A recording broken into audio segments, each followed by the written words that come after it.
ನೋಡಿ, ಮಾತು ಆಡಿದ್ರೆ ಹೋಯ್ತು, ಮುತ್ತು ಒಡೆದ್ರೆ ಹೋಯ್ತು ಅಂತ ಹೇಳ್ತಾರೆ. ಆದರೆ ದಿನೇಶ್ ಗುಂಡೂರಾವ್ ಹೊತ್ತಿಸಿದ ವೀರ್ ಸಾವರ್ಕರ್ ಕಿಚ್ಚು ಧಗ ಧಗ ಅಂತ ಹೊತ್ತಿ ಉರಿತಾ ಇದೆ. ನೋಡ್ಕೊಂಬನ್ನಿ. ಅದು ಸಾವರ್ಕರ್ ಈಗ ಸಾವರ್ಕರ್ ಅವರು ಮಾಂಸ ತಿಂತಾ ಇದ್ರು, ಚಿತ್ಪಾವನ್ ಬ್ರಾಹ್ಮಣ, ಬಟ್ ಈ ನಾನ್ ವೆಜ್ ಈಟರ್. ಅವರು ಬೀಫು ಕೂಡ ತಿಂತಾ ಇದ್ರು ಅಂತ. But definitely, as a Brahmin, he was eating meat, and he was openly propagating eating meat. Gandhi ಅವರು ವೆಜಿಟೇರಿಯನ್. ಗಾಂಧಿ ನೋಡಕ್ ಹೋದ್ರೆ ಹಿಂದೂ ಸಂಸ್ಕೃತಿ ಬಗ್ಗೆ ಅಪಾರವಾದಂತ ನಂಬಿಕೆ, ಕನ್ಸರ್ವೇಟಿವ್ ಎಲ್ಲ ಇದೆ.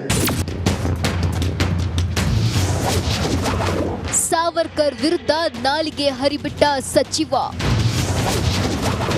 ದಿನೇಶ್ ಗುಂಡೂರಾವ್ ವಿವಾದದ ಕಿಚ್ಚು. ವೀರ್ ಸಾವರ್ಕರ್ ವಿರುದ್ಧ ಆರೋಗ್ಯ ಸಚಿವರು ಯಾಕೋ ಕೋಪಗೊಂಡಿದ್ದಾರೆ. ವಿವಾದಾತ್ಮಕ ಹೇಳಿಕೆ ನೀಡಿ ಕಿಡಿ ಹೊತ್ತಿಸಿದ್ದಾರೆ. ಸಾವರ್ಕರ್ ವಿರುದ್ಧ ನಾಲಿಗೆ ಹರಿಬಿಟ್ಟಿದ್ದಾರೆ. ಸಾವರ್ಕರ್ ಚಿತ್ಪಾವನ ಬ್ರಾಹ್ಮಣ, ಮಾಂಸ ತಿಂತಿದ್ರು, ಗೋಹತ್ಯೆ ವಿರೋಧಿಸಿರಲಿಲ್ಲ, ಗೋಮಾಂಸ ಸೇವನೆಯನ್ನ ಪ್ರಚಾರ ಮಾಡಿದ್ರು ಅಂತ ಹೇಳಿಕೆ ನೀಡಿದ್ದಾರೆ. ಸಾವರ್ಕರ್ ಮಾತ್ರ ಅಲ್ಲ, ಗಾಂಧಿ ಕೊಂದ ಜಿನ್ನಾ ಬಗ್ಗೆಯೂ ಸ್ಫೋಟಕ ಹೇಳಿಕೆ ನೀಡಿದ್ದಾರೆ ಆರೋಗ್ಯ ಸಚಿವರು. ಜಿನ್ನಾಗೆ ಹಾರ್ಡ್ ಕೋರ್ ಇಸ್ಲಾಂನಲ್ಲಿ ನಂಬಿಕೆ ಇರಲಿಲ್ಲ. ಜಿನ್ನಾ ಮೂಲಭೂತವಾದಿ ಅಲ್ಲ, ಸಾವರ್ಕರ್ ಮೂಲಭೂತವಾದಿ ಅಂತ ಹೇಳಿದ್ದಾರೆ. ಸ್ವಾತಂತ್ರ್ಯದ ಕಾಳೆಯನ್ನು ಓದ್ದಂಥವ್ರು, ಅವ್ರ ಬಗ್ಗೆ ನೀವು ದನದ ಮಾಂಸ ತಿಂತೀರಾ ಅಂತ ಹೇಳೋದು. ಪಾಪ ಅವ್ರು ಸತ್ತು ಸ್ವರ್ಗದಲ್ಲಿದ್ದಾರೆ. ಇನ್ನಾದರೂ ಬಿಡಿ, ಅವ್ರನ್ನ ಯಾಕೆ ಆಪಾದನೆ ಮಾಡ್ತಾರೆ?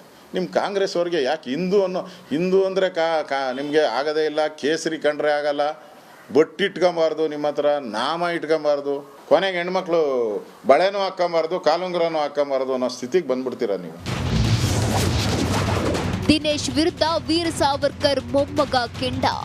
ವೀರ್ ಸಾವರ್ಕರ್ ಗೋಮಾಂಸ ಸೇವಿಸುತ್ತಿದ್ರು ಎಂಬ ಸಚಿವ ದಿನೇಶ್ ಗುಂಡೂರಾವ್ ಮಾತಿಗೆ ವೀರ್ ಸಾವರ್ಕರ್ ಮೊಮ್ಮಗ ರಂಜಿತ್ सावरकर ಕಿಡಿಕಾರಿದ್ದಾರೆ. अत्यंत सरासर झूठ बात है और इसके विरुद्ध हम केस करने वाले हैं. अभी दूसरी बात है कि राहुल गांधी, आज तक राहुल गांधी ये स्टेटमेंट करते थे. राहुल गांधी के ऊपर पुणे में एक केस हुई, समझ निकला है. नासिक में केस हुई, वहीं पे भी वही हुआ है. और मैंने मुंबई में केस की थी 2 साल पहले. अभी पुलिस ने रिपोर्ट दिया. अभी यहाँ पे भी मुझे अपेक्षा है कि उनके समझ निकलेगा. तो राहुल गांधी आज बोल नहीं पा रहे, इसलिए नए नए चेहरे लाके ये इलेक्शन केस में एक तो सावरकर जी की बदनामी करे और जातीयवाद के ऊपर आज वोटर्स को डिवाइड करने के लिए ब्राह्मणेतरवाद आज फिर से महाराष्ट्र में शुरू हो रहा है. नहीं, मैं तो केस करने वाला हूँ. मैं क्यों मांग करूँ? मैं तो मुझे कानून, देखो हमारे संविधान ने उन्हें एक ये दिया है, फ्रीडम ऑफ स्पीच दिया है. मगर फ्रीडम ऑफ स्पीच का मतलब ये नहीं होता कि आप किसकी बदनामी करें. तो मुझे भी संविधान ने अधिकार दिया है, कोई वीर सावरकर की बदनामी करे तो हम उसके ऊपर केस करेंगे, हम फौजदारी केस करेंगे. मैं तो चाहता हूँ वो जेल में जाए. ದಿನೇಶ್ ಗುಂಡೂರಾವ್ ವಿವಾದಾತ್ಮಕ ಹೇಳಿಕೆ ನೀಡೋದು ಇದೇ ಮೊದಲೇನಲ್ಲ. ಸಾವರ್ಕರ್ ಒಬ್ಬ ವಿವಾದಾತ್ಮಕ ವ್ಯಕ್ತಿ. ಭಾರತ ರತ್ನ ನೀಡೋದು ಸರಿಯಲ್ಲ ಅಂತ ಕಿಚ್ಚು ಹಚ್ಚಿದ್ರು. ಸ್ವಾತಂತ್ರ್ಯ ಸಂಗ್ರಾಮದಲ್ಲಿ ಬಂಧನಕ್ಕೆ ಒಳಗಾಗಿದ್ದ ಸಾವರ್ಕರ್ ಬ್ರಿಟಿಷ್ ಅಧಿಕಾರಿಗಳ ಜೊತೆ ಹೊಂದಾಣಿಕೆ ಮಾಡಿಕೊಂಡಿದ್ರು ಅಂತ ನಾಲಿಗೆ ಹರಿಬಿಟ್ಟಿದ್ರು. ಸಾವರ್ಕರ್ ವಿಚಾರವಾಗಿ ಹೇಳಿಕೆ ನೀಡಿ ಸಿದ್ದರಾಮಯ್ಯ ವಿವಾದಕ್ಕೆ ಸಿಲುಕಿಕೊಂಡಿದ್ರು. Bureau report, republic Kannada. ರಾಜ್ಯ ರಾಜಧಾನಿ ಪಾಪಿ ಪಾಕ್ ಪ್ರಜೆಗಳ ಅಡುಗುತಾಣ ಆಗ್ತಾ ಇದೆಯಾ ಅನ್ನೋ ಢವಢವ ಶುರುವಾಗಿದೆ. ದಿನ ಕಳೆದಂತೆ ಪಾಕ್ ಪ್ರಜೆಗಳು ಪೊಲೀಸರ ಬಲೆಗೆ ಬೀಳ್ತಿರೋದು ಗೃಹ ಇಲಾಖೆ ನಿದ್ದೆ ಕೆಡಿಸಿದೆ. ತನಿಖೆಯ ವೇಳೆ ಭಯಾನಕ ಸತ್ಯ ಹೊರಬಿದ್ದಿದೆ.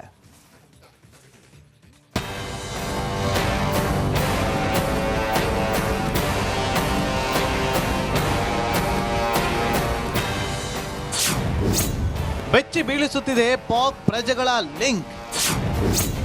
ಜಿಗಣಿ ಠಾಣೆಯಲ್ಲಿ ಆರೋಪಿಗಳಿಗೆ ಡ್ರಿಲ್.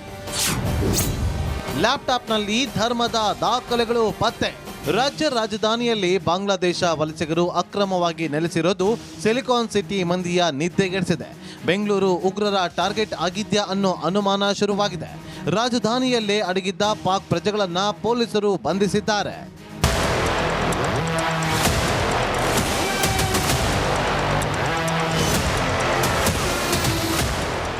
ಜಿಗಣಿಯಲ್ಲಿ ಪಾಕ್ ಪ್ರಜೆಗಳ ಬಂಧನ ಪ್ರಕರಣದ ಜಾಡು ಬೆನ್ನತ್ತಿದ್ದ ಪೊಲೀಸರ ಬಲೆಗೆ ಮತ್ತೆ 3 ಲಾಕ್ ಆಗಿದ್ದಾರೆ. ಪಾಕ್ ಮೂಲದ ಪತಿ, ಪತ್ನಿ ಮತ್ತು ಮಗಳು ಅರೆಸ್ಟ್ ಆಗಿದ್ದಾರೆ. ಜಿಗಣಿ ಪ್ರಾಥಮಿಕ ಆರೋಗ್ಯ ಕೇಂದ್ರದಲ್ಲಿ ಆರೋಗ್ಯ ತಪಾಸಣೆ ನಡೆಸಲಾಯಿತು. ಪೊಲೀಸ್ ಠಾಣೆಯಲ್ಲಿ ವಿಚಾರಣೆ ಕೂಡ ನಡೆಸಲಾಯಿತು.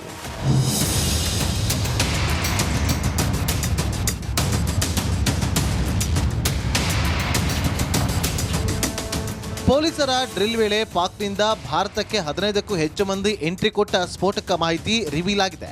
ಮೆಹದಿ ಫೌಂಡೇಶನ್ಗೆ ಸೇರಿದಂಥ 15ಕ್ಕೂ ಹೆಚ್ಚು ಜನರ ಪೈಕಿ 7 ಜನರು ಬೆಂಗಳೂರಿಗೆ ಬಂದಿದ್ರು ಅನ್ನೋ ಸ್ಫೋಟಕ ಮಾಹಿತಿ ಹೊರಬಿದ್ದಿದೆ.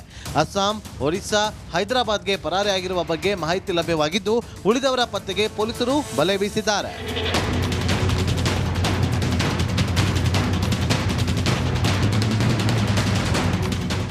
ಇಡೀ ವಿಶ್ವಕ್ಕೆ ಪಾಪಿ ಪಾಕ್ ಸೆರಗಿನ ಕೆಂಡವಾಗಿದೆ.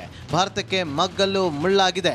ಐಟಿ ಸಿಟಿಯಲ್ಲಿ ಪಾಕ್ ಪ್ರಜೆಗಳ ಪತ್ತೆ ಆಗ್ತಿರೋದು ಆತಂಕಕ್ಕೆ ಕಾರಣವಾಗಿದೆ. ರಾಜ್ಯ ರಾಜಧಾನಿಯನ್ನೇ ಟಾರ್ಗೆಟ್ ಮಾಡಿ ವಿಧ್ವಂಸಕ ಕೃತ್ಯಕ್ಕೆ ಪಾಕ್ ಸಂಚು ರೂಪಿಸಿದ್ಯಾ ಅನ್ನೋ ಭೀತಿ ಈಗ ಜೋರಾಗಿದೆ. ನವೀನ್, ರಿಪಬ್ಲಿಕ್ ಕನ್ನಡ, ಆನೇಕಲ್. ಹಣಕ್ಕಾಗಿ ಲಂಚ ಪಡೆಯೋದನ್ನು ನೀವು ಕೇಳಿದ್ದೀವಿ. ಆದರೆ BBMP ಕಮಿಷನ್ ಆಸೆಗೆ ಚೆನ್ನಾಗಿರೋ ರಸ್ತೆಯನ್ನು ಕಿತ್ತಾಗೋದಕ್ಕೆ ಮುಂದಾಗಿದೆ ಅಂದರೆ ನಂಬ್ತೀರಾ? ಇಲ್ಲ ಅಲ್ವಾ? ಈ ಸ್ಟೋರಿ ನೋಡಿ ಗೊತ್ತಾಗುತ್ತೆ.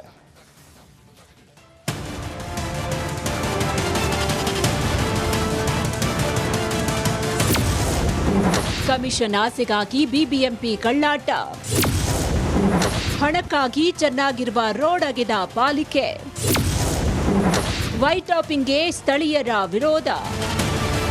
ಈ ರಸ್ತೆಯನ್ನ ಒಂದ್ಸಾರಿ ನೋಡಿ, ಪಳಪಳ ಅಂತ ಹೊಳಿತಾ ಇದ್ದು ರೀಸೆಂಟ್ ಆಗಿ ಮಾಡಿದ್ರೇನೋ ಅನ್ನೋ ತರ ಇದೆ. ಒಂದೇ ಒಂದು ಪಾಟ್ ಹೋಲ್ ಕೂಡ ಇಲ್ಲ. ಅಷ್ಟಕ್ಕೂ ಇದು ಗೋವಿಂದರಾಜನಗರ ಕ್ಷೇತ್ರದ ಫಸ್ಟ್ ಮೇನ್ ರೋಡ್. ಡಾಂಬರ್ ಹಾಕಿ 4 ವರ್ಷ ಆಗಿದ್ದು ರಸ್ತೆ ಒಂಚೂರು ಕೂಡ ಹಾಳಾಗಿಲ್ಲ. ಆದ್ರೆ ಚೆನ್ನಾಗಿರುವ ರಸ್ತೆಯನ್ನ ಹಣದ ಆಸೆಗಾಗಿ 12 ಕೋಟಿ ವೆಚ್ಚದಲ್ಲಿ ವೈಟ್ ಟ್ಯಾಪಿಂಗ್ ಮಾಡುವುದಕ್ಕೆ BBMP ಮುಂದಾಗಿದೆ. ನಮ್ಮ ರೋಡ್ಗೆ ವೈಟ್ ಟ್ಯಾಪಿಂಗ್ ಬೇಡ ಅಂತ ಸ್ಥಳೀಯರು ಪಟ್ಟು ಹಿಡಿದಿದ್ದಾರೆ. ವೈಟ್ ಟ್ಯಾಪಿಂಗ್ ಮಾಡಬೇಕು ಅಂತ ಪೂಜೆ ಮಾಡಿದ್ದಾರೆ. ನಾವು ವೈಟ್ ಟ್ಯಾಪಿಂಗ್ ಬೇಡ, ಟಾರ್ ಹಾಕೊಡಿ ಅಂತ ಕೇಳ್ತಾ ಇದ್ದೀವಿ. ಅವ್ರ MLA ಅವರು ಕೈ ಸಿಗ್ತಾ ಇಲ್ಲ, ಎಲ್ಲ ಬ್ಯುಸಿ ಇದ್ದಾರಂತೆ. ಹಾಸ್ಪಿಟ್ಲ್ ಇದೆ, ಸ್ಕೂಲ್ ಇದೆ, ಮೆಡಿಕಲ್ ಸ್ಟೋರ್ ಇದೆ, ಅಂಗಡಿಗಳವರು ಇದ್ದಾರೆ. ಎಲ್ಲರಿಗೂ ತೊಂದರೆ ಆಗುತ್ತೆ, ಬೇಡ. ಚಿಕ್ಕದು ರೋಡು, ಏನೋ ಡಬಲ್ ರೋಡ್ ಆಗಿದ್ರೆ ಏನೋ ಪರವಾಗಿಲ್ಲ, ಬಸ್ ಗೀಸ್ ಓಡಾಡೋದ್ರೆ ಪರವಾಗಿಲ್ಲ. ಇಲ್ಲೇನು ಬಸ್ ಓಡಾಡಲ್ಲ, ಏನಿಲ್ಲ. ಸಣ್ಣ ಪಣ್ಣ ಗಾಡಿಗಳು, ಸ್ಕೂಲ್ ಗಾಡಿಗಳು ಓಡಾಡ್ತವೆ. ಎಲ್ರಿಗೂ ತೊಂದರೆ ಆಗುತ್ತೆ, ಬೇಡ ನಮಗೆ ಅಂತ. ಒಟ್ಟಾರೆ ಕಿತ್ತೋಗಿರುವ ಗುಂಡಿಗಳಿರುವ ರೋಡ್ಗಳನ್ನ ಮೊದಲು ಸರಿ ಮಾಡಿ ಅಂದ್ರೆ BBMP ಜೇಬು ತುಂಬೋದಕ್ಕೆ ಚೆನ್ನಾಗಿರುವ ರೋಡ್ಗಳನ್ನೇ ಕಿತ್ತಾಕಿ ಹೊಸ ರೋಡ್ ಮಾಡೋದಕ್ಕೆ ಮುಂದಾಗಿರೋದು ಮಾತ್ರ ದುರಂತವೇ ಸರಿ. Veeresh Hiremath, metro bureau, republic Kannada.